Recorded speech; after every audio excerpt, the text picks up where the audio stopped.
Nosotros como comisión creemos oportuno que esta cultura del fútbol vaya de la mano con el tema de las reglas y más ahora con el tema de las modificaciones. Como un análisis a lo que vamos a hablar hoy, quiero hacerles recuerdo que esto ya entró en vigencia.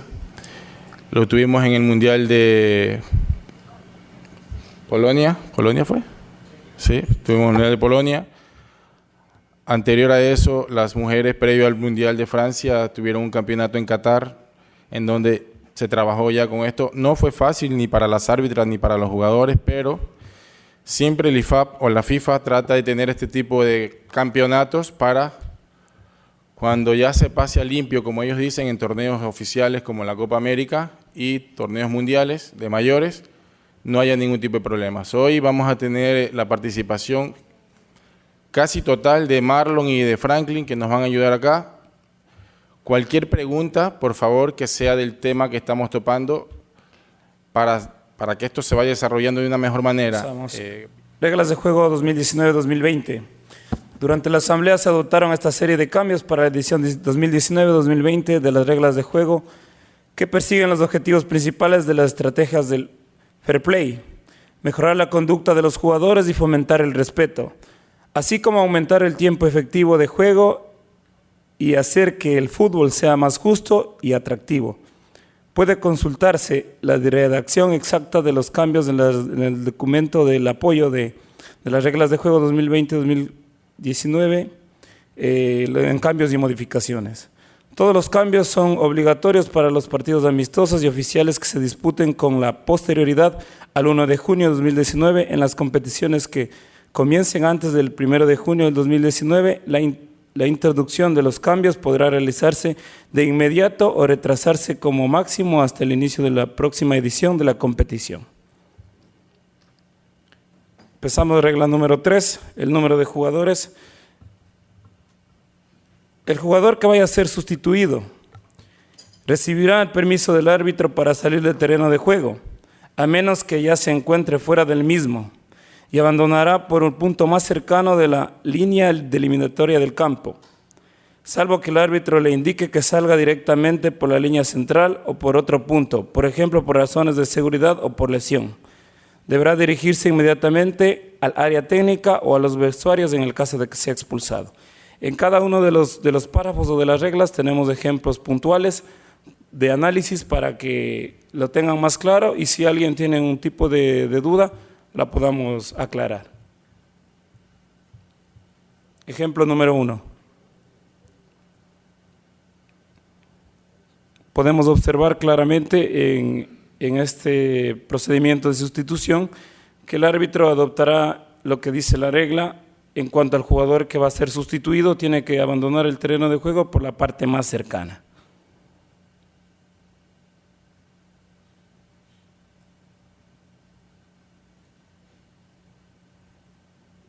El jugador de forma correcta acepta lo que le indica el señor árbitro y se realiza el procedimiento de sustitución de forma correcta.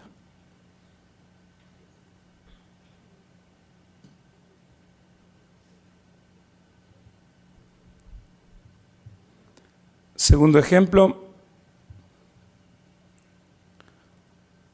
observamos que el jugador, a pesar de que se le pide que salga del terreno de juego, en este caso no hay ningún inconveniente que también pueda salir por la línea del campo de la mitad, ya que está cerca del jugador que va a ser sustituido. En lo posible se trata de que los jugadores lo hagan de manera rápida para que se evite la demora de tiempo. En el ejemplo número 2, creo que es lo que más problemas podemos tener como árbitro. Cuando tenemos este tipo de partidos, en donde solo tenemos una sola hinchada, que no nos sorprenda, ¿verdad?, si el jugador, en este caso el jugador amarillo, hubiese estado mucho más cercano a la línea de fondo, a la línea lateral del otro lado, el árbitro le obliga a tomar esa distancia. Es por un tema de seguridad. A pesar de que los jugadores azules nos pidan, nos obliguen a que él salga por esa línea, nosotros tenemos que procurar, por un tema de seguridad, que este jugador no salga. Más aún ahora que no tenemos mallas, pueden ser agredidos o pueden dar problemas a mayores.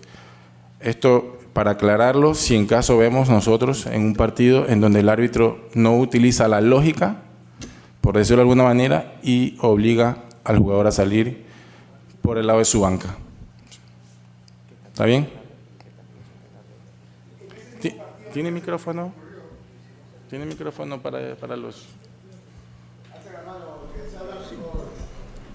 En ese mismo partido me parece que ocurrió que Marcos Caicedo sale por detrás del arco de Banguera en este caso. Estaba toda la hinchada de Emelec, le gritaron de todo, se dio una vuelta olímpica hasta llegar a la zona que correspondía. De repente el árbitro pudo haberlo hecho salir por la parte más cercana y evitar que se le complique precisamente al jugador, que se exponga al jugador. Así es.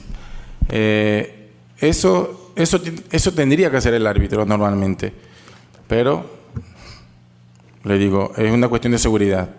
Si él cree, puede ser que el equipo amarillo esté perdiendo 3-0, la hinchada esté tranquila. O sea, uno tiene que ver muchas cosas en el ambiente del partido. Está perdiendo el local, no vamos a tirar a un jugador amarillo a salir de ese lado. Yo creo que más allá de esto, siempre se le dice a los árbitros que tengan la inteligencia arbitral, sobre todo. Esto son cuestiones excepcionales.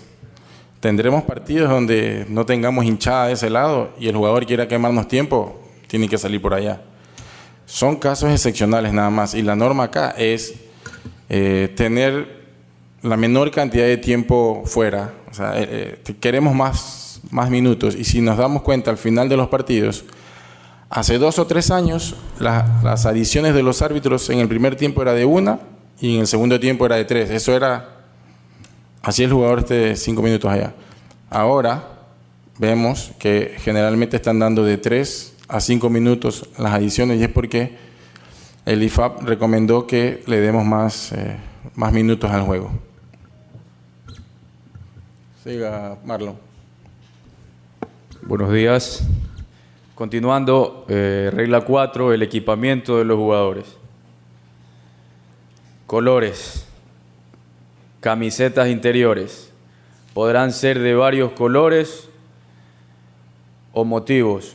Por siempre debe de ser el mismo que aparezca en las mangas de la camiseta. En este caso vemos un claro ejemplo del jugador de la camiseta blanca con sus mangas respectivas, en este caso con su camiseta interior, en este caso de color blanco. Bueno, esto siempre los árbitros han tratado este tipo de cosas, el tema de los equipamientos y la ropa que va adentro. Solamente ahora que está escrito. Antiguamente se nos recomendaba que tengamos mucha cautela con el tema de la indumentaria, pero ahora ya viene escrito en la regla. Muy buenos días con todos. Adicional nomás el tema de las mangas de las camisetas. De pronto hoy está de moda las camisetas sublimadas, sí, de varios colores. La regla le pide que también las mangas que utilizan los jugadores tienen que ser sublimadas de la misma forma. Entonces, para que haya uniformidad en las camisetas. No podemos utilizar, por ejemplo, en este caso, si tenemos mangas blancas, lo demás tiene que ser sublimadas. No, tiene que ser exactamente lo mismo. Lo que predomina en las mangas de las camisetas. Si es blanco, abajo tiene que ser blanco. Si es sublimado las mangas del uniforme, las mangas tienen que ser sublimadas. Eso nomás.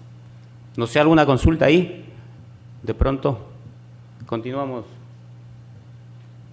Regla 5, el árbitro.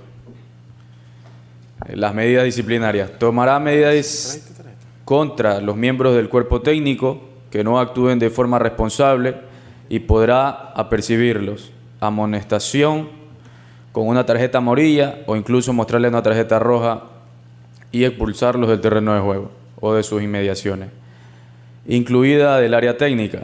Si no fuera posible identificar al infractor, se sancionará al primer entrenador presente en el área técnica. Decisiones arbitrales.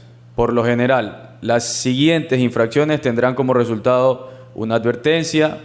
No obstante, la reiteración en la infracción o posible carácter improcedente podrían suponer una amonestación o hasta una expulsión. Vamos a ver las que normalmente podrían ser unas advertencias. Sería buena que las leas.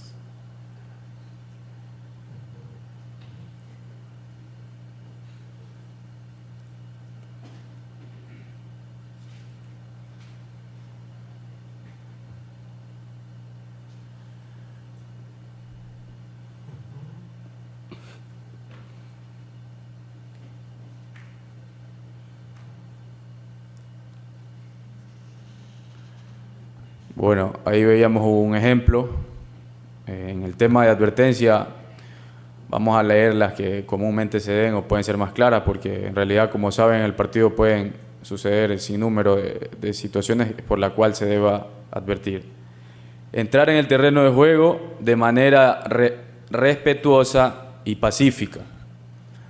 No cooperar con un árbitro, por ejemplo, desoír una orden o una petición del asistente o del cuarto árbitro. Desacuerdo con una decisión, ya sea con palabras o acciones de poca intensidad. Salir del área técnica de manera ocasional sin cometer ninguna otra infracción.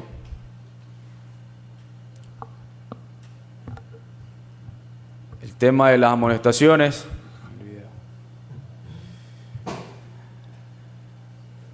Primero tienen que leerla. Primero tienen que leerla.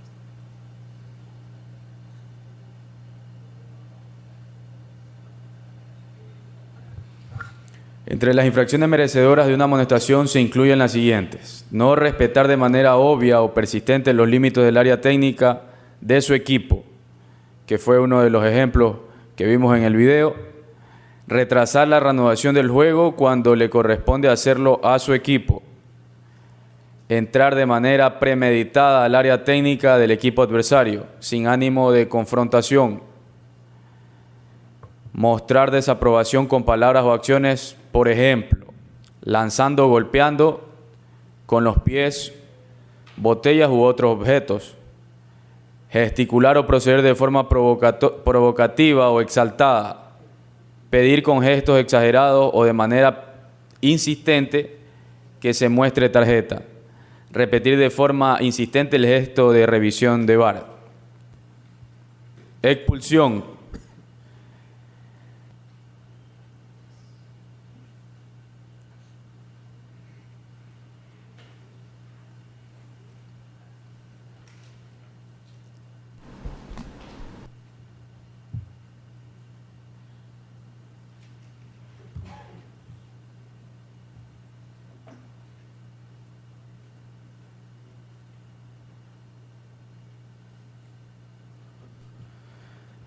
Retrasar la reanudación del juego cuando le corresponde hacerlo al equipo adversario. Por ejemplo, reteniendo la pelota o alejándola con el pie. Obstaculización a un jugador. Abandonar el área técnica de forma deliberada para intervenir en el juego u obstaculizar a un jugador adversario o a un miembro del equipo arbitral. Proceder de forma provocativa o exaltada. Entrar al área técnica del equipo adversario de manera agresiva o con ánimo de confrontación; lanzar con la mano o con el pie un objeto al terreno de juego de forma premeditada; recibir una segunda amonestación en el mismo partido. Como ven, va en la misma línea del trato, si se puede decir así, con los jugadores. También tiene una etapa de advertencia, las situaciones diversas que puede presentar para una amonestación, y la última, que fue muy claro el video, pues bueno, ya ha exaltado el técnico en este caso, no solo con gestos, sino con acciones, botando la pelota y haciendo reclamos para merecer una expulsión. ¿Alguna consulta sobre el tema? Omar. Marlon. Sí. Hay algunas situaciones aquí. Regularmente antes se ha venido desarrollando exactamente lo mismo. La diferencia es que hoy por hoy se puede utilizar la tarjeta amarilla o la tarjeta roja. Esa es la gran diferencia. Pero deben entender los cuerpos técnicos que en esta situación no tiene que el árbitro seguir el procedimiento que dice. No siempre va a suceder lo mismo. Es decir, advertir, después amonestar, luego expulsar. Si es que el cuerpo técnico procede de una manera que se amerite la expulsión, el árbitro lo expulsará inmediatamente, ¿sí? No es que primero tiene que advertirme, luego amonestarme, luego expulsarme. No es así. Bueno, Lucho, respecto a este tema, los cuerpos técnicos son tratados igual que los jugadores. El IFAB, en su explicación, nos dijo muy crudamente que debido a la inoperancia de los árbitros, nos dieron estas herramientas. Podíamos hacerlo antes, mejor dicho, antes lo hacíamos. Vimos los ejemplos, lo echábamos, como antiguamente se echaba un jugador antes que existan las tarjetas. Pero ahora nos dieron estas herramientas. Y un dato adicional acá, es que cuando pasan este tipo de cosas en las bancas y el técnico manda a tirar un balón a la cancha o a hacer algún acto o alguna conducta antideportiva, si el árbitro o el cuarto árbitro o el asistente no identifica a la persona, automáticamente el técnico de mayor jerarquía o la persona de mayor jerarquía en la banca va a tener que ser expulsado. Tuvimos muchos ejemplos y les contaba a los chicos cuando yo hablaba con los árbitros. Teníamos el caso del profesor Soler en el Deportivo Cuenca, una persona con una conducta irreprochable, pero podía tener un utilero juicioso, quería el resultado y teníamos que echarlo a Soler. Y aquí la Comisión de Disciplina de la Liga Pro, si nos hemos dado cuenta, son muy enérgicos con sus sanciones. Entonces un técnico, con la educación que tiene, va a tener que pagar los platos rotos por lo que haga sus dirigidos. Esto que quede bien claro, porque tenemos técnicos de los dos tipos, ¿no? De los que son muy efusivos y de los que son muy pasivos. Entonces, por favor, este mensaje que se lo hagan llegar, que no les coja como sorpresa, si van a tener que ser expulsados de la banca. ¿Alguna consulta? Buenos días. Buenos días. ¿La expulsión al árbitro cuando saca la tarjeta roja solo es por ese partido o puede ser una expulsión mayor? Bueno, el informe va detallado en el informe la acción que hace el técnico y el comité de disciplina sabrá las fechas que le van a poner. A excepción de lo establecido en la regla 12.3 en el protocolo del VAR, una vez reanudado el juego, solo podrá imponerse una sanción disciplinaria en el caso de que otro miembro del equipo arbitral haya detectado una infracción y haya intentado comunicarla antes de la reanudación. A tales efectos, la sanción no conllevará a la reanudación del juego vinculada con ella. En esto, anteriormente, una vez que el juego se reanudaba, nosotros como árbitros ya no podíamos tomar una decisión disciplinaria. En este caso, la regla nos exceptúa de tal motivo y una vez que nos comunique el árbitro asistente, uno o dos, o el cuarto árbitro, o cualquiera de los miembros del equipo arbitral, que se debe sancionar a un jugador disciplinariamente, nosotros podemos hacerlo, independientemente de que se haya o no reanudado el juego. Tal vez una pregunta ahí. Siga. Lesiones. Si se concediera un tiro penal y el lanzador se hubiera lesionado, este podrá ser examinado o atendido y a continuación permanecer en el campo para ejecutar el tiro. Vamos a ver el video y poco a poco vamos desarrollando. Básicamente, si aquel jugador que recibió la infracción de tiro penal necesita ser atendido y la atención es de manera oportuna y rápida, y ese jugador es quien el director técnico o los jugadores en este caso son los que deciden quién ejecuta el penal en ese momento, y es aquel jugador que recibió la infracción, él puede ser atendido rápidamente y quedarse en el terreno de juego para ejecutar el tiro, ya que en este caso, si él no fuera el identificado para ejecutar, él podrá ser atendido y deberá salir. Pero la excepción de la regla es que él puede ser atendido y ejecutar el tiro penal. Una pregunta ahí.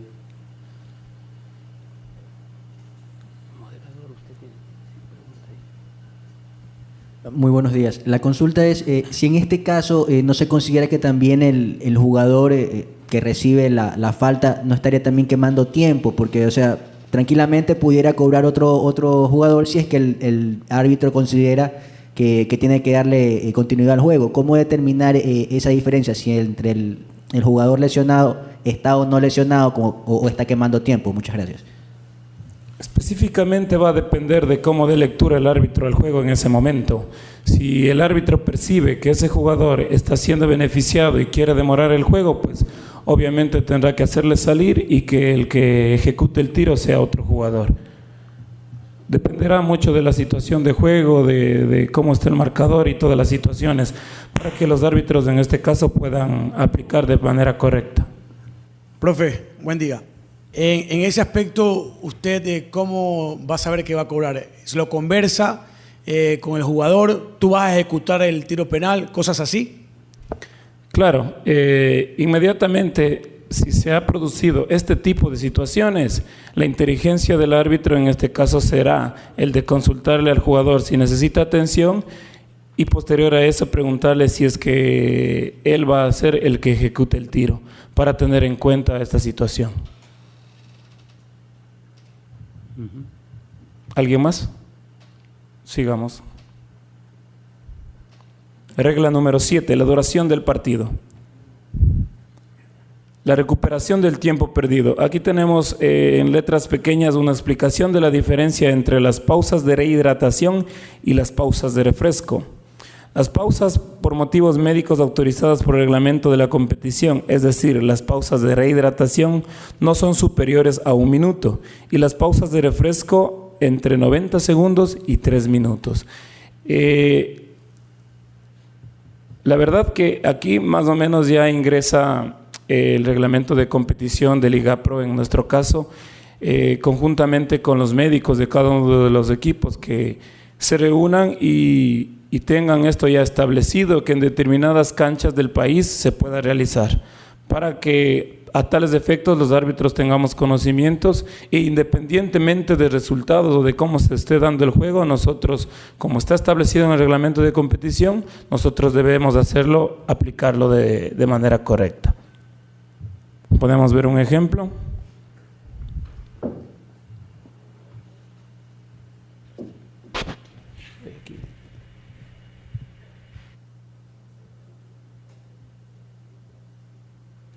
Podemos ver en el ejemplo que es acá en la ciudad de Guayaquil, que de manera correcta el árbitro ve que debe haber una temperatura elevada, por lo cual realiza una pausa de rehidratación, que no es superior a 1 minuto. ¿Alguna pregunta, profes? Franklin, en el tema, si me permite, en el tema de la rehidratación, hay que tomar en cuenta que lo que se quiere es evitar la pérdida de tiempo. En la planificación de los partidos, con los cuerpos técnicos y el cuarto árbitro, se ponen de acuerdo con los médicos y deciden hacer la pausa de rehidratación. ¿Para qué? Para que los cuerpos técnicos o el encargado del líquido rehidratante tenga listo en el borde o en un sitio adecuado del terreno de juego. ¿Para qué? Para que en el momento que se da la para, inmediatamente los jugadores se dirijan a hacer la rehidratación y no pase del minuto de pérdida. Entonces, es más que todo para no demorar que no haya tiempo perdido durante el partido. En este punto, Un momento. Ah, Gracias. Buenos días. Es facultad exclusivamente del árbitro de tomar esta determinación de la hidratación. Recuerdo muy bien que en la ciudad de Machala este año se produjo, uno de los entrenadores solicitaba que se dé el tiempo de hidratación y el árbitro no lo concedió, a pesar de que la temperatura estaba muy alta, de que se notaba claramente que los jugadores estaban sintiendo el fuerte calor. Sin embargo, pese a esta insistencia del entrenador, el árbitro se negó a dar ese tiempo de hidratación. ¿Quién tiene la potestad? ¿Exclusivamente el árbitro? Bueno, esto se lo planifica antes de llegar al partido. Se habla con los médicos y se les dice que va a haber una pausa de hidratación a los 30 minutos. Si uno de los médicos se rehúsa, el árbitro en su facultad puede darlo sin ningún problema. Porque, más allá de que quiera o no el médico local, por decirlo de alguna manera, siempre van a procurar la integridad del jugador.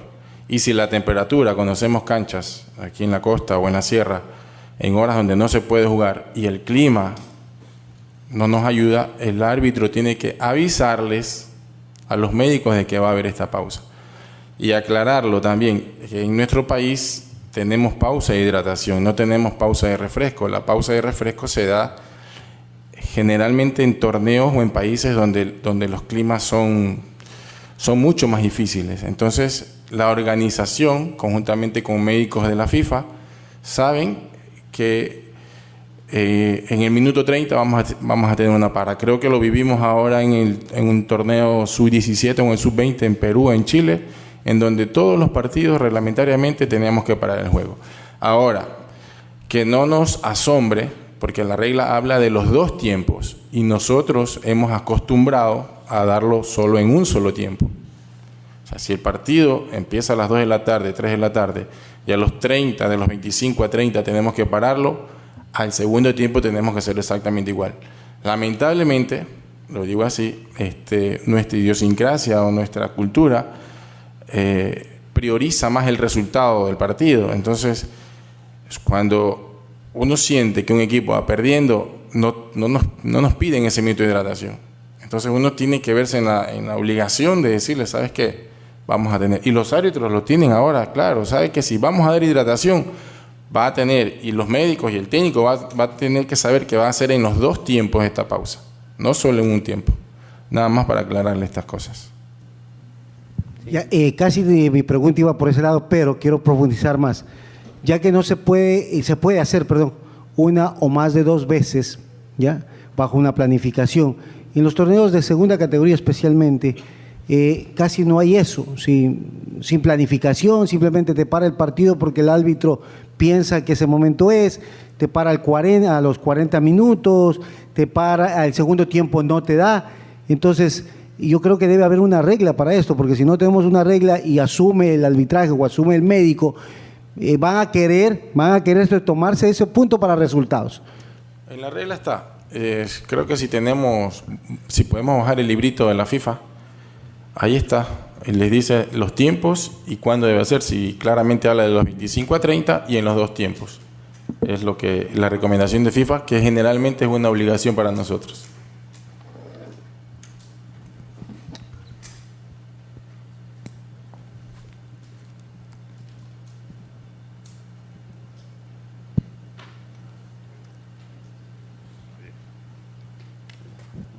Buenos días.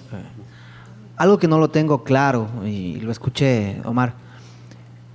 La pausa, está escrito en el reglamento, ¿verdad? La pausa de rehidratación y la pausa de refresco no está en nuestro país. ¿Le entendí así? Si está escrito en el reglamento. Sí, ¿Cómo se aplica o no? ¿O bajo qué parámetros? Bueno, es que generalmente la pausa de refresco es en climas que nuestro país no lo tiene, ¿no? Temperaturas de 40 grados, Generalmente, ¿Hay eso? O sea, sí. hay de 40 para acá, ¿es la pausa de refresco? Tenemos el o no? ejemplo más claro. Francia está viviendo un clima históricamente muy caluroso. Y ellos sabían, el comité organizador sabía lo que venía para estos meses. Entonces, si vemos el Mundial Sub-20, tienen una pausa de refresco y no son de 90 segundos, perdón, no son pausas cortas, son pausas largas. Y en nuestro país no tenemos ese tipo de problemas. No sé si en algún momento el INAMI, creo que es acá, el organismo encargado por el tema del clima nuestro, nos dice que va a haber un índice de UV pero seguido. Habló no de un día, habló de un tiempo largo, que vamos a tener ese índice y unas temperaturas extremas. Seguramente vamos a tener esta pausa de refresco en todos los partidos, no solo en uno. Y aquí generalmente lo que usamos es la pausa de hidratación para partidos, ¿verdad?, que se juegan. Generalmente lo hacemos en la costa, 2, 3 de la tarde, pero en lo que he podido averiguar con gente especializada, con médicos, habla que la pérdida de líquidos en la altura es exactamente igual que en la costa. O sea que si jugamos al mediodía en Quito, el árbitro debería parar el juego para que los jugadores puedan hidratarse. Omar, la diferencia de rehidratación es una hidratación normal que se hace durante un minuto. El tema del refresco, en las altas temperaturas, obviamente, previo a un torneo o a un partido, hay dispositivos tecnológicos que saben ya a qué temperatura va a estar a la hora del partido, 40 grados, no sé más. La humedad puede ser también elevada.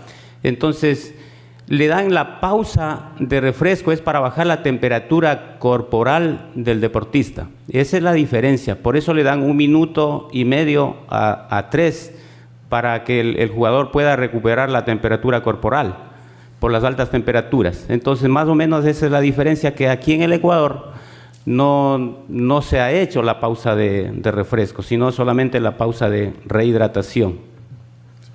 Y como un ejemplo, he tenido la oportunidad de estar en Barranquilla en juegos de eliminatorias y he podido constatar que los médicos 2 o 3 horas antes, porque uno tiene que visitar el estadio y todo, tienen un dispositivo, un termómetro, un GPS en la mitad de la cancha, controlando todas las presiones, el calor y todo. Pues, y lo que conocen Barranquilla saben que eso es bravo y es caliente. Y ahí viene la recomendación del médico, de la FIFA, no de los árbitros, que dicen, por favor, tenemos que dar este tipo de pausa. Y lo saben los dos cuerpos técnicos. O sea, aquí no es que yo no quiero, yo sí quiero, aquí es orden y hay que acatar esas decisiones. Sigamos, Marlon.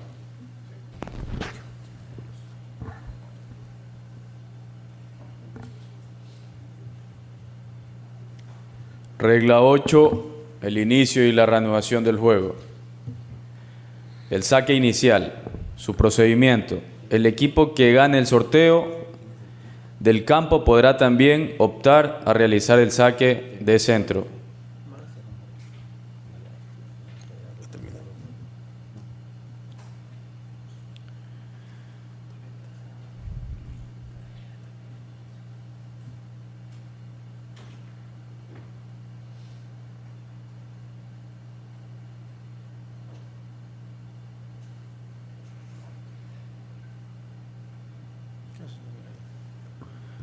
Bien, en este caso la diferenciación es que ahora el equipo que gane el sorteo puede hacer cualquier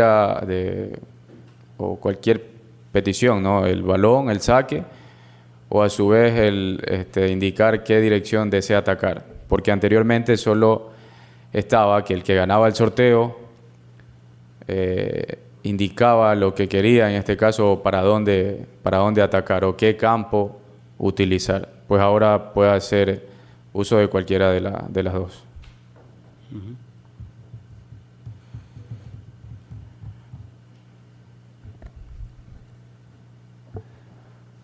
Balón a tierra.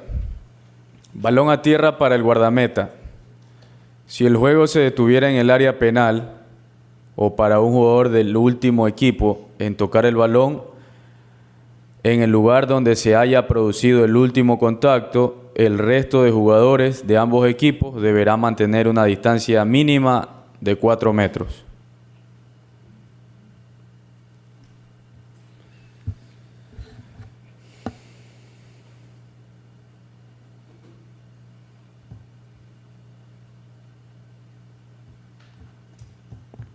Bueno, el balón a tierra que se vaya a dar en el área penal, pues será necesariamente y únicamente por el guardameta quien lo pueda jugar para reanudar el juego. A diferencia de fuera del área, pues será en este caso el último jugador en tocar el balón y la distancia de sus adversarios será de 4 metros como mínimo.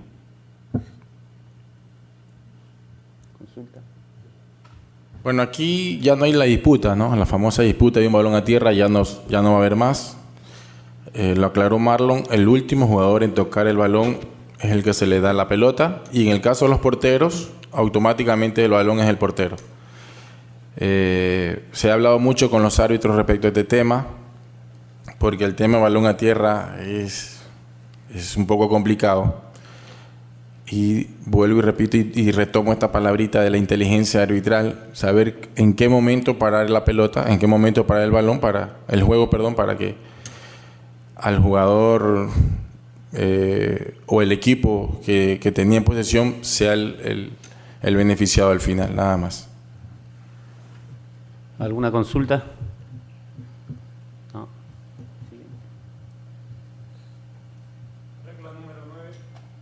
Regla número 9, balón en juego. Balón en juego, balón a tierra si el balón tocara al árbitro o a otro miembro del cuerpo arbitral.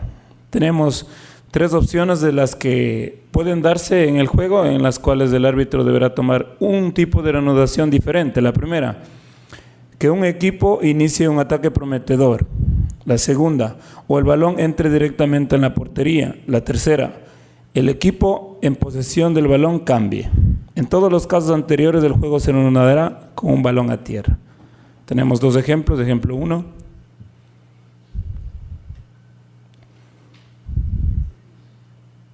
Podemos observar que el balón efectivamente topó en el árbitro, pero no cumple ninguna de las 3 situaciones de juego en las que el árbitro deba detener para dar un balón a tierra, porque el balón siguió en posesión del equipo rojo.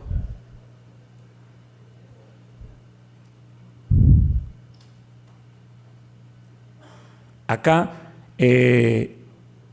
igual manera, a pesar de que hay un toque en el árbitro, el balón cae en uno de los jugadores del equipo que tenía en posesión del balón, por lo tanto el juego continúa. Si se situara o se diera una de las 3 situaciones anteriores mencionadas, se da un balón a tierra. Si el balón golpea en el árbitro dentro del área penal, independientemente de qué equipo tenga la posesión del balón, el árbitro tendrá que detener el juego y dar una suelta neutral, un balón a tierra al arquero. Mucho más si el balón da en el árbitro e ingresa a la meta. Obviamente el árbitro detendrá y dará una suelta neutral. Aún más cuando cambie de posesión de equipo el balón, suelta neutral.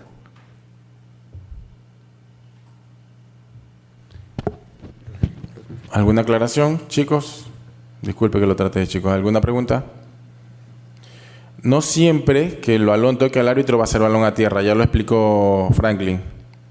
Únicamente si cambia la trayectoria o cambia la dirección de ataque para el otro equipo o entra a portería contraria. O el árbitro haga el gol. Ha pasado que los árbitros, por su mala ubicación, han hecho goles.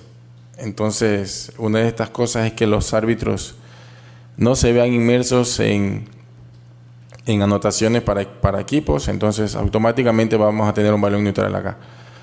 ¿Alguna pregunta?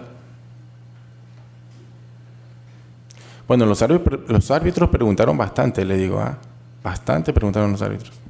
En el momento que un equipo está atacando y le pega el balón al árbitro, el balón se le da al arquero contrario y no a ese equipo, ¿verdad? Así quedó la regla. ¿Perdón? En el momento que un equipo ataca y le pega al árbitro, el balón se le devuelve al arquero del equipo contrario. No. Si el equipo va atacando, ¿verdad? Está en el otro área y le pegan al árbitro y el balón le cae al defensor, por decirlo, te doy un ejemplo, el balón neutral es para el equipo que atacaba.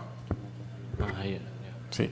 Únicamente el balón neutral para el portero es cuando tú detienes el juego en el área del arquero. Eso ahí no entra a disputar el defensa ni el delantero. Eso es solo para el delantero, para el arquero. Nada más. ¿Podrías repetir? Buenos días. ¿Podrías repetirlo nuevamente? Por ejemplo, si yo saco un beneficio, le pega, soy delantero, le pega al referí y entra. ¿El pique a favor de quién es? Tuyo. A favor del delantero. Ataque. ¿En sí. qué zona? Y si estamos dentro del área, esperemos que nunca pase. Pero sería peligrosísimo dar un neutral con el ejemplo que usted me da. Pero la regla es esa. Bueno, David, quería aclarar. Sí, pero acordémonos que no podemos hacer un gol directamente después de un saque de un balón a tierra. No lo podemos hacer. Entonces, ahí está la trampa para nosotros. Así es. A ver, Omar. Es un balón neutral. Sí. Para aclarar un poco el tema del balón a tierra cuando toca en el árbitro el balón. Por regla general, antes la regla decía cuando el árbitro detiene el juego dentro del área, sí, en cualquiera de los casos, siempre se le da la suelta al golero, ¿verdad? Siempre, cuando es dentro del área, siempre. Entonces, 3 situaciones. Si toca en el árbitro, se da gol, suelta neutral. ¿A quién? A favor del arquero, en ese caso, ¿verdad? Pero si, el delantero. ¿Ah? El ejemplo de él es que patea el delantero. Por eso. Patea el delantero. Toca en el árbitro. Si el árbitro espera, está dentro del área, ¿verdad? Ya, y hace gol, se da gol. ¿Sí? Suelta neutral al arquero. Pero si está fuera del área, tiene que dar la suelta ¿a quién? A favor del equipo que tenía el balón, ¿verdad? O si es que sucede un ataque prometedor o cambia de lugar el balón, es decir, está atacando un jugador, con el toque recupera el defensor, entonces en este caso la suelta se le da al jugador que antes tenía el balón. ¿Alguna pregunta ahí? Omar. Siempre. Me confundí también en esa parte. O sea, me quedó claro, por ejemplo, si hay un remate de fuera del área, si hay un remate de fuera del área y le pega al árbitro mal ubicado dentro del área y la pelota va al gol, entiendo que en ese caso se le devolvería la pelota al que pateó fuera del área. Si está dentro del área, según el mismo reglamento, entiendo que si yo pateo dentro del área, le pega al árbitro y entra, tengo que darle la pelota al arquero. ¿Es así? O sea, lo pongo en ese ejemplo porque me confundí en esa parte. Si desde afuera, de fuera del área me devuelven la pelota a mí y dentro del área le devuelven la pelota al arquero, ¿es así? Exactamente, porque una suelta neutral, ¿qué estamos evitando en este momento? Las confrontaciones respectivas que se pueden suscitar en el área, ¿verdad? Entonces, la regla dice, para dar una suelta neutral, los jugadores tienen que estar a 4 metros de distancia. Si es que ataca a un jugador, le golpea al árbitro dentro del área y vamos a dar una suelta a 4 metros de distancia, entonces imagínense qué puede pasar ahí. Por un toque del árbitro, una suelta, se va a dar un gol. Llegamos a lo mismo. Entonces, por eso la regla antes le dice, todas las situaciones que se produce dentro del área que detiene el árbitro el juego, siempre la suelta va a ser para el golero, ¿verdad? No sé si... Ya ahí me quedó más claro. Perdón, Claro.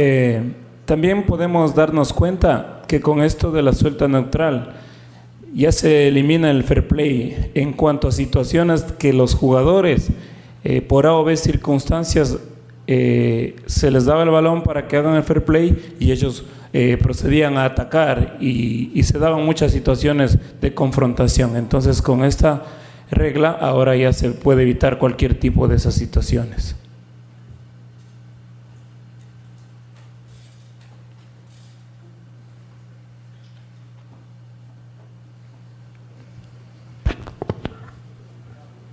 Regla 10, el resultado de un partido.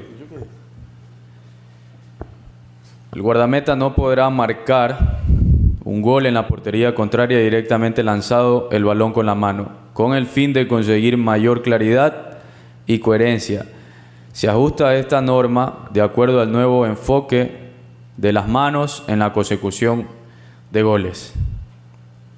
Gol válido, validez de un gol. Si el guardameta lanza el balón y este entra en la portería contraria directamente, se concederá un saque de meta.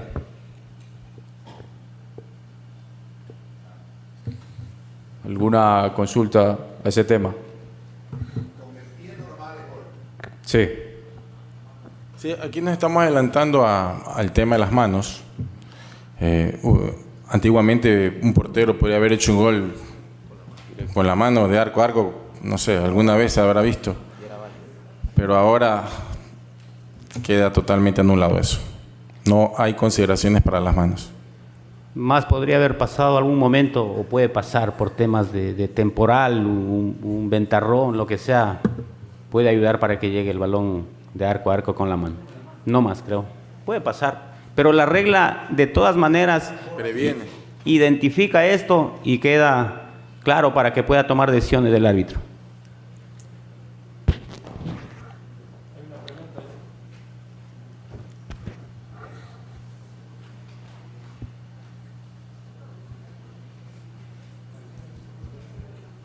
Está claro eso de arco a arco, pero lo que regularmente y se ha visto es los goles en propio arco del arquero, entonces con la fuerza, el autogol, válido. Gol. Válido. En su propia meta, claro. Claro. Mientras el balón está en juego, obviamente. Claro.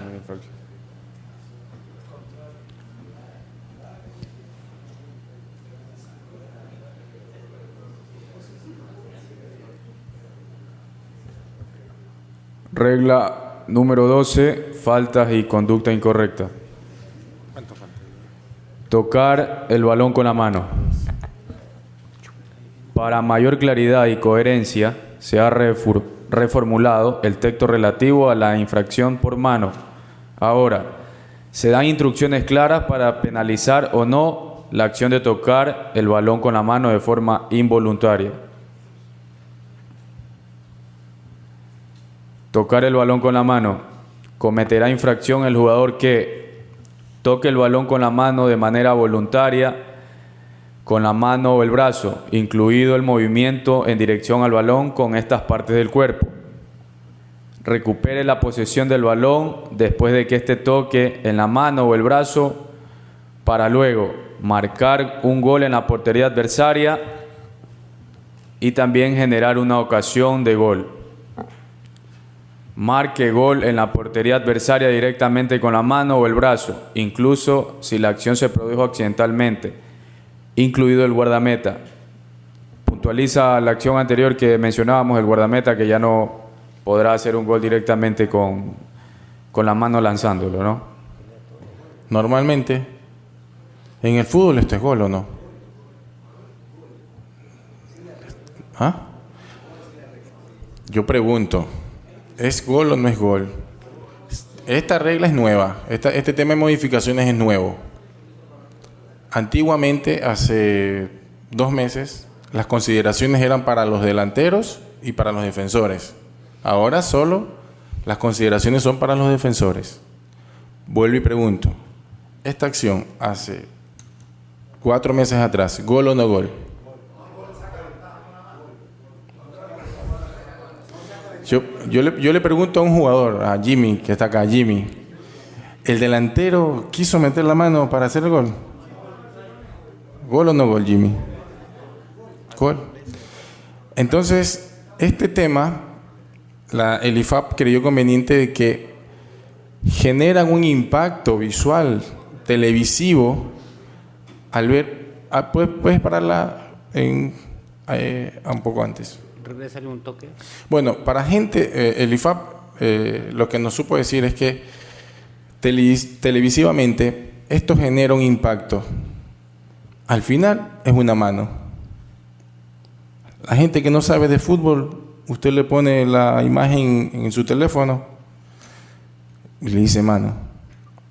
Entonces, esto es lo que quiere evitar el IFAP, este tipo de cosas. Como gente de fútbol y los que han jugado fútbol saben que este tipo de acciones es una situación fortuita que termina en gol. Yo creo que hemos dado goles muchísimas veces de esa manera. Pero entonces se quiere evitar este tipo de cosas y se cortó a rajatabla todo este tipo de acciones. Todo.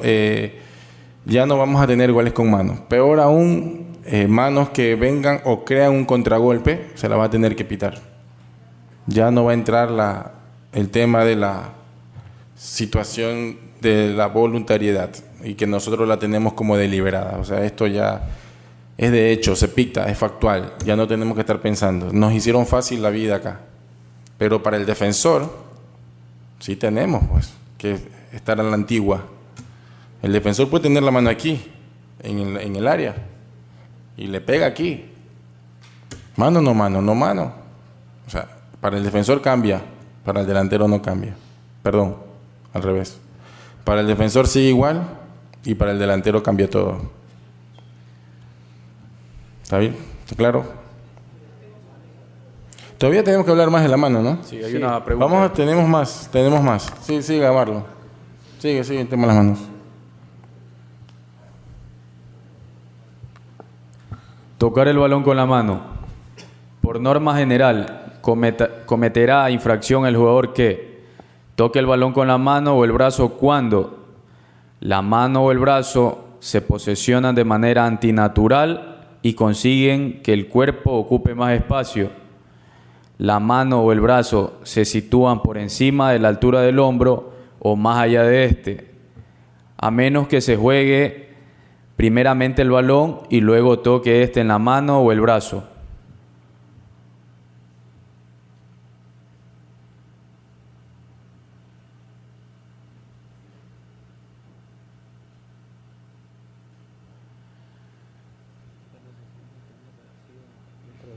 Ahí vemos, sí.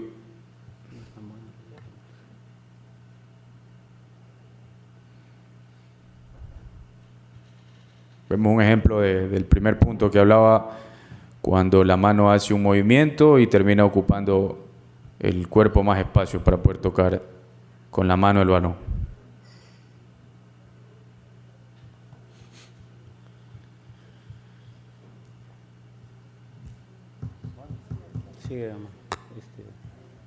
Tocar el balón con la mano. Excepto en las infracciones mencionadas, por lo general no se considerará infracción si el balón toca la mano o el brazo, si proviene directamente de la cabeza o el cuerpo, incluido el pie, del propio jugador, si proviene directamente de la cabeza o el cuerpo, incluido el pie de otro jugador, si la mano o el brazo están cerca del cuerpo y no se encuentran en una posición antinatural con la que se consiga ocupar más espacio, si el jugador cae y la mano o el brazo quedan entre el cuerpo y el punto de apoyo en el suelo, pero no alejadas del cuerpo hacia un lado o en vertical.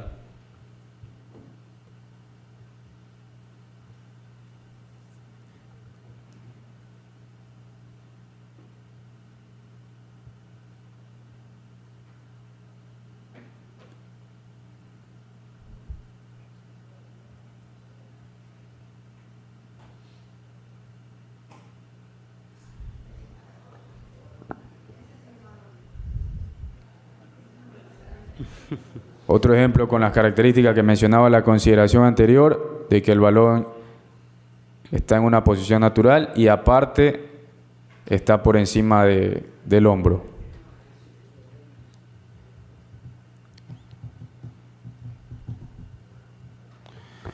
Tocar el balón con la mano. El guardameta está sujeto a las mismas restricciones que cualquier otro jugador en cuanto a tocar el balón con la mano fuera de su propia área. Si el guardameta tocara el balón con la mano en su área penal, sin estar autorizado para ello, se señalará un tiro libre indirecto pero no habrá sanción disciplinaria alguna. Confirmación que la infracción por mano antirreglamentaria cometida por el guardameta en su propia área penal no se sancionará con tarjeta amarilla o roja. Marlon, un momento.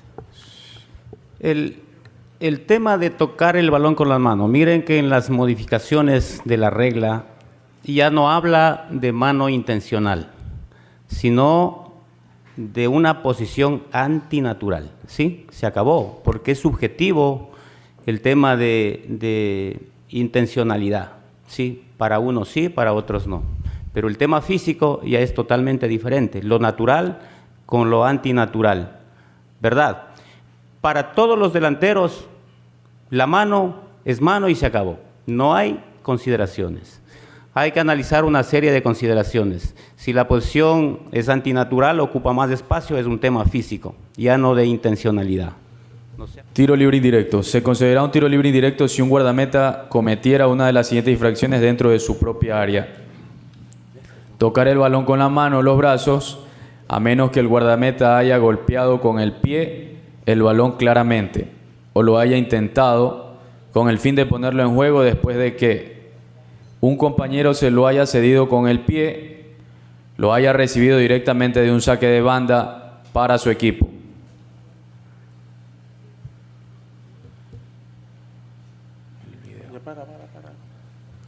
Bueno, con el tema de las manos. Hablaba la regla de, no sé, para hacerlo un poquito más ilustrativo con el tema de los defensores.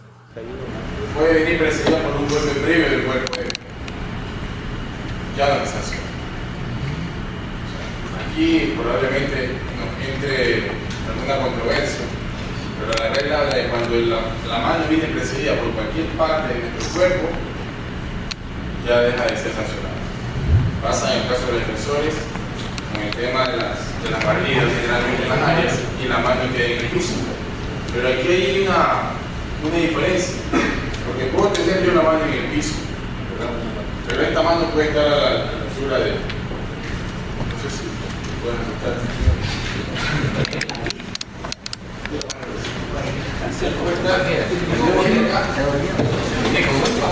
Y puede ser esta una mano de apoyo, pero por la extensión del brazo es sancionable. No es lo mismo esta misma acción ahí, a que las manos se quieran.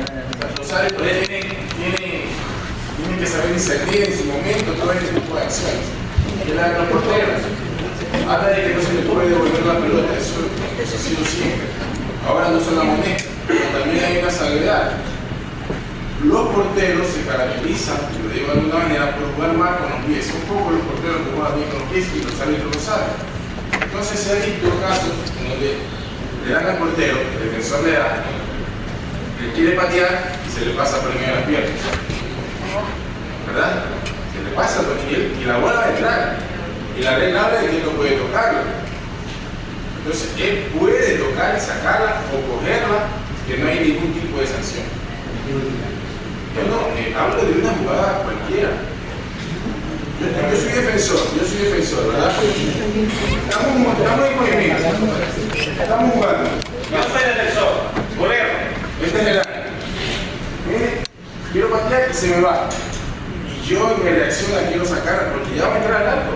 La regla habla de que se tiene que... El portero no la puede coger mi compañero. Pero esta excepción no tiene la regla. De que él puede sacar la pelota y no hay ningún tipo de fracción.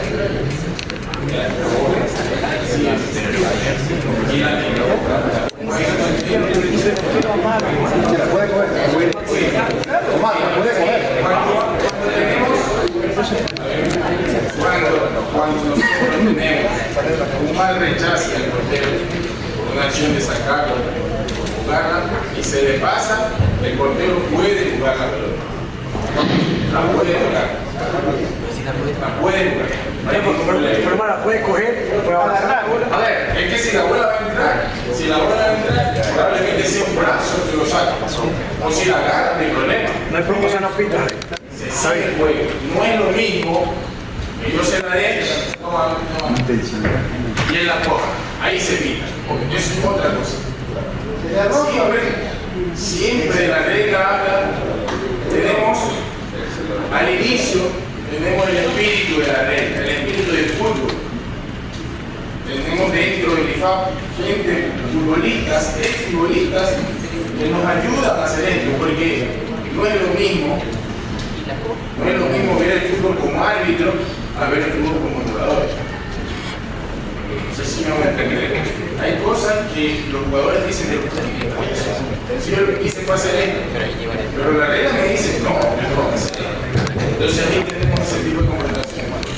Ya en el IFAP tenemos jugadores, de los que me acuerdo creo que está el holandés, un holandés, Víctor Gulli, que está trabajando en la FIFA con todos estos detalles. Dos consultas para dejar en claro un poco el tema de la mano, que me parece que es lo más polémico a la hora del juego. Cuando la mano es por un delantero que saca ventaja de manera casual, como que le rebota en el cuerpo y es mano, se va a cobrar. Siempre. En los defensores no. Si golpean el cuerpo, la mano no importa que esté en posición antenatural, si le tocan el cuerpo y va la mano, no se va a cobrar. Perfecto. Ahora, el tema este del arquero, con el error y poder agarrar la pelota, o sea, puede haber una simulación del arquero del error también, ¿no es cierto? O sea, puede haber una interpretación de eso del árbitro o eso, independientemente de cómo se dé la jugada y si el arquero aparentemente yerra la pelota, la agarra inmediatamente, ahí no va a haber interpretación arbitral. No, pero estamos hablando de situaciones que están entrando al arco. No sé si vamos, son situaciones... Pero por ejemplo, ponele que el arquero está a la altura del área grande, casi en el borde, ¿sí? El defensor le pasa la pelota, se ve que está presionado por los rivales, puede hacer un gesto de errar el balón y después agarrarlo. En ese caso no. Ya entra la inteligencia del árbitro. Por eso te digo, puede haber interpretación ahí. Ahí no. Armemos un poco el tema y hagamos un poco de historia. Más antes, no sé si Jimmy, ¿te acuerdas? Que regularmente los defensores regresaban y podían tomar el balón con las manos, ¿verdad? Se cambió esto justamente por mejorar el tema del tiempo, que no haya demora de tiempo, porque se demoraba mucho tiempo ahí. Pero se dieron cuenta al pasar de los días, de los años, los entendidos, los estudiosos en el tema, en el fútbol, como decía Omar, entendiendo el espíritu del fútbol. ¿Qué culpa tiene un arquero, un golero, en temas técnicos o el piso? Es decir, viene una devolución de un defensor y el golero va a rechazar de una forma natural, va a rechazar y por el piso tal vez o por gesto técnico fallas. Entonces, en ese momento la regla le da la facultad para poder tomar el balón, ¿verdad? Entonces, ¿cuál es la diferencia hoy por hoy en el tema de la devolución? Estaba en una conferencia y un golero de primera categoría me hizo la misma pregunta. Pero es fácil entender cuando el golero lo hace de una forma natural o con la intención de vulnerar la regla, porque si hace la regla también se puede también vulnerar, ¿verdad? Entonces, los árbitros tienen las indicaciones claras, ¿sí?, de cuándo el golero lo hace de una forma natural o cuándo quiere vulnerar la regla. Eso queda totalmente claro, instrucciones claras, les hemos dado a los árbitros. Entonces, si algún golero lo hace eso, ahí sí tendrá la sanción respectiva. Para terminar el tema, o sea, no necesariamente tiene que estar entrando la pelota al arco después del error, o sí necesariamente para que el arquero tenga la capacidad de poder pegarle con los pies. Agarrarla con la mano, perdón. La regla ahora le identifica claramente, no sé si Franklin lo lee la parte, lo de abajo. Confirmación. Que la infracción por mano antirreglamentaria cometida por el guardameta en su propia área penal no se sancionará con tarjeta amarilla o roja. Entonces, si es que sucede eso, no hay la amonestación ni nada, no hay ninguna infracción, pero siempre y cuando sea claramente, dice claramente lo haya intentado rechazar, ¿sí? ¿Verdad? No sé si alguna duda ahí.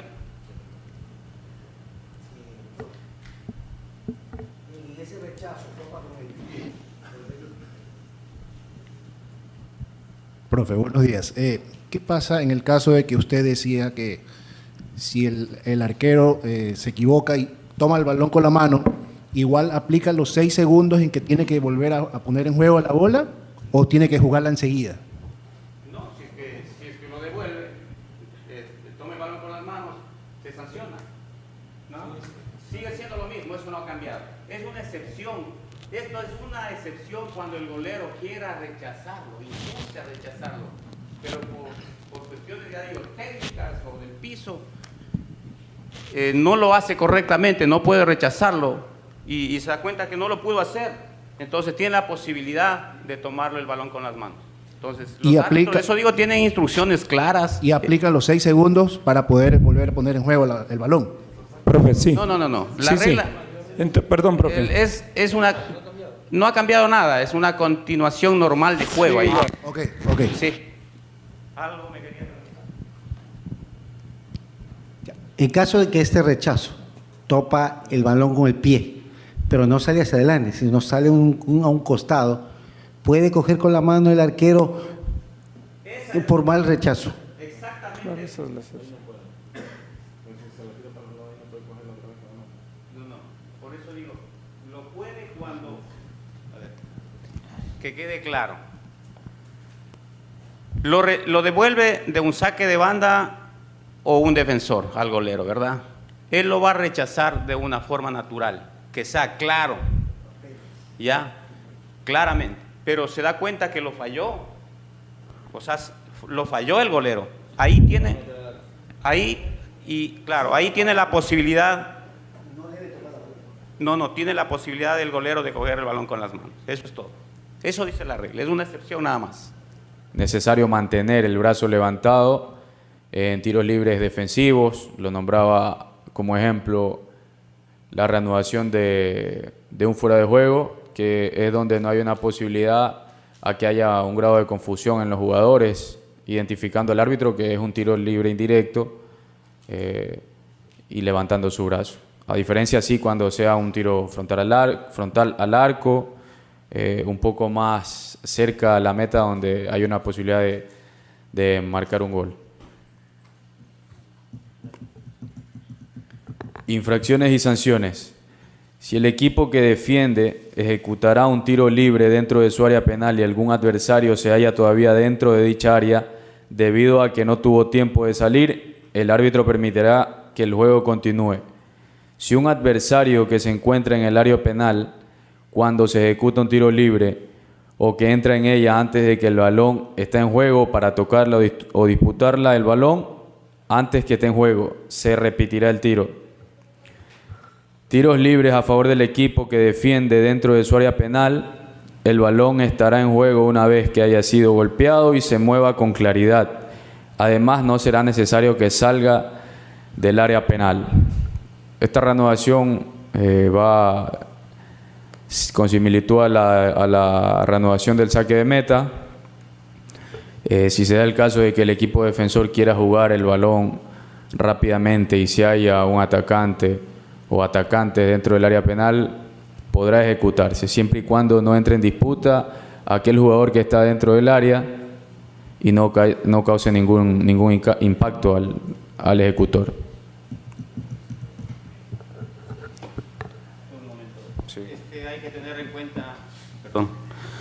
Hay que tener en cuenta este detalle en el saque de meta o un tiro libre dentro del área. La regla dice todos los jugadores tienen que estar fuera del área penal, ¿sí? Hoy por hoy le da la posibilidad o la modificación prácticamente, el balón entra en juego en el momento que se mueve, claramente, ¿verdad? Hay que tener mucho en cuenta que si algún jugador está dentro del área, pero el juego se reanuda normalmente, el juego continúa. No va a ser que algún técnico va a decir, si es que hace el pressing alto, recupera el balón, se da un gol y algún jugador estaba dentro del área, algún atacante va a decir, pero mira que ese jugador estaba dentro del área. Y la regla dice que todos los jugadores tienen que estar fuera del área. No. Mientras el jugador que está dentro del área no obstruya el desarrollo normal de la reanudación, no pasa absolutamente nada. El equipo rival puede hacer un pressing, recuperar el balón y hacer un gol, ¿verdad? Para que quede más o menos claro eso. Sí. Procedimiento. Cuando 3 o más jugadores del equipo defensor formen una barrera, los jugadores del equipo atacante deberán guardar una distancia mínima de 1 metro con respecto a la barrera. Si se adelantaran, se señalará un tiro libre indirecto.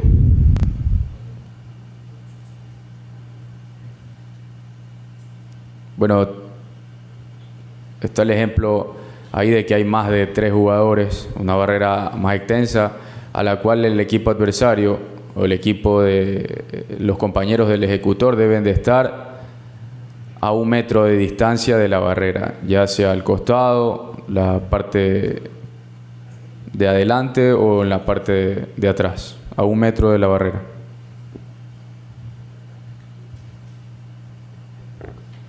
Regla 14, el tiro penal.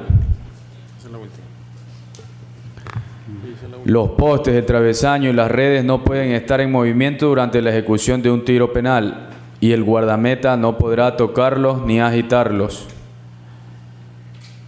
Póngale.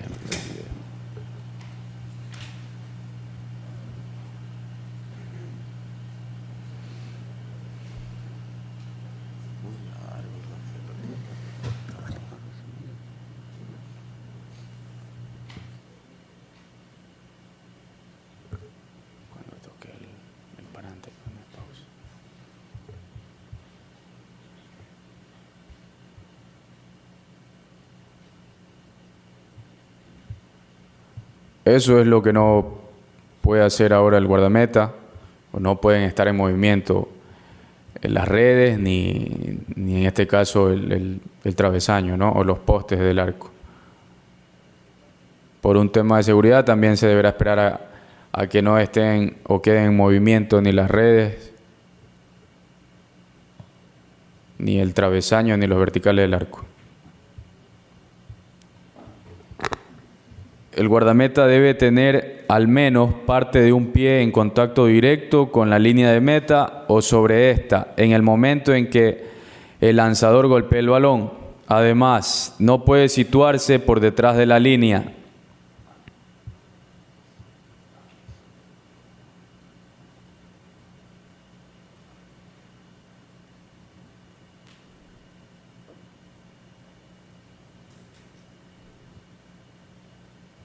Ahí está la infracción.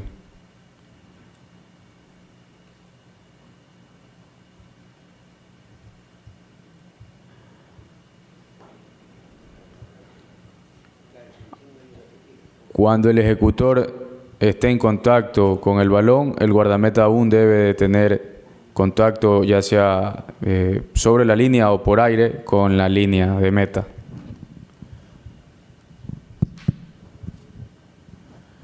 Perdón, y en ese caso, ahí se cayó el fallo, igual se repite el tiro penal.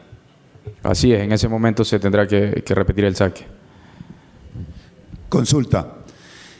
Esto le facilita más a los árbitros esta aclaración en el momento de determinar si realmente se adelantó el arquero o no.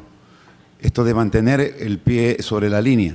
Parece que, a mi juicio, reitero, para ustedes como árbitros, ¿cómo lo ven? ¿Les facilita un poco más para mayor aclaración o de la prensa o el propio hincha? Facilita si tuviéramos VAR. No tenemos VAR nosotros. Y esta modificación va estrechamente ligada con el VAR, porque si nos damos cuenta en este ejemplo, solo este ejemplo que es el Mundial de Francia, el adelantamiento del pie es milimétrico.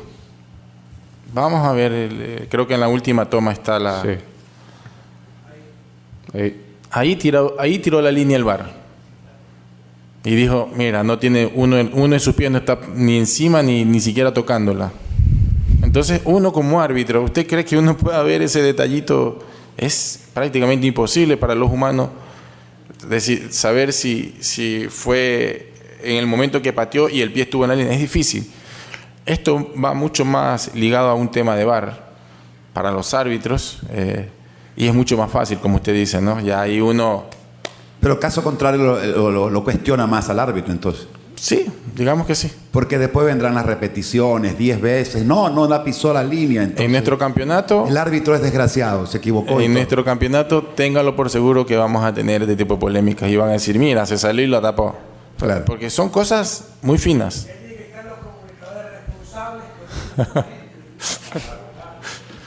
Bueno, ¿Se aplica de la misma forma en la ejecución de lanzamientos para definición? ¿Se amonesta igual o no? En todo está.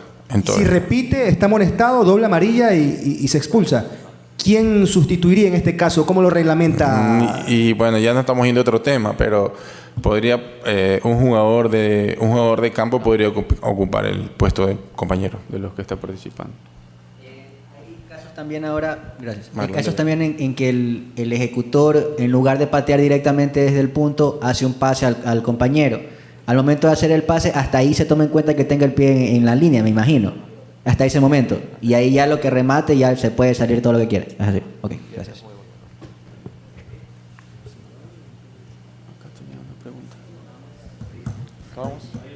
No, tenía una pregunta ahí. Sigue. Infracciones y sanciones. Una vez que el árbitro haya dado la señal para ejecutar un tiro penal, este deberá lanzarse inmediatamente. De no ser así, el árbitro podrá adoptar medidas disciplinarias antes de volver a dar la señal de ejecución del penal. Por ahí hace rato mencionaban con el tema de retardar la reanudación del juego. En este caso puede ser uno de los ejemplos del equipo que va a ejecutar el tiro penal, quiere hacer una demora y es donde podrá el árbitro tomar medidas hasta disciplinarias con ese jugador por retardar la reanudación. El saque de banda. Todos los adversarios deberán permanecer a una distancia mínima de 2 metros del lugar de la línea de banda donde se vaya a ejecutar el saque. Ese es el procedimiento que ahora está tipificado en la regla. Anteriormente simplemente era una recomendación que se hacía, que esté a 2 metros del que ejecutaba el saque de banda. Pues ahora está incluido en la regla, es tácito y se deberá así respetar los 2 metros de distancia.